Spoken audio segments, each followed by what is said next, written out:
Yuk, bismillahirrahmanirrahim. Nah, ini hasilnya ya. Sekarang langsung kita coba baksonya. Kuahnya dulu ya. Bismillahirrahmanirrahim. Kuahnya kayak bakso, orang pakai bubuk bakso ya. Kemudian baksonya.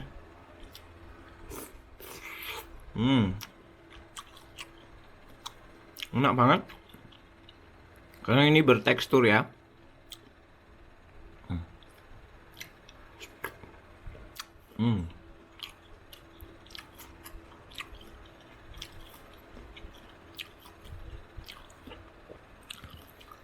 Jadi crunchy, ada kriuk-kriuk dari wortelnya, pas banget.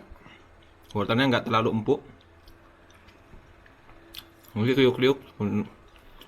Kemudian ada rasa dari jamur kupingnya, ini bikin gurih.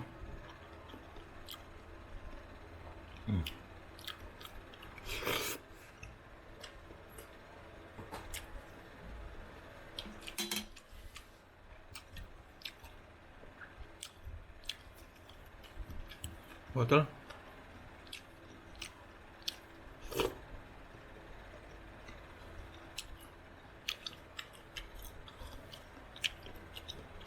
Jadi ini mau dijual boleh ya. Untuk konsumsi di rumah juga boleh, enak juga.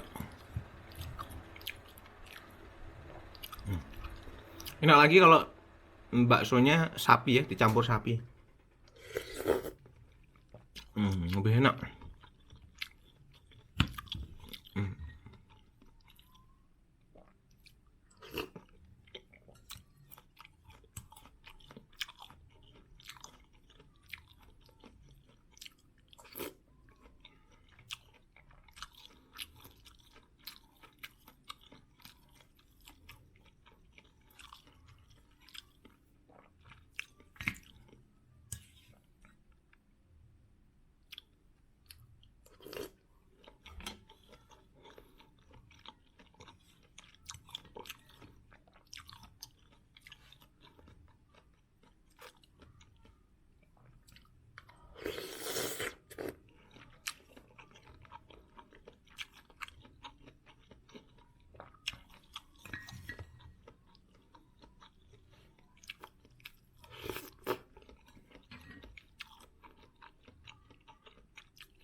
Oke, itu aja resep dari Aja Kitchen hari ini. Jangan lupa kalian share video ini supaya bermanfaat buat orang lain. Jangan lupa berdoa sebelum berusaha, makanya jangan sambil berdiri dan perbanyaklah berbagi. Assalamualaikum warahmatullahi wabarakatuh. Jangan lupa subscribe ya, yang belum subscribe.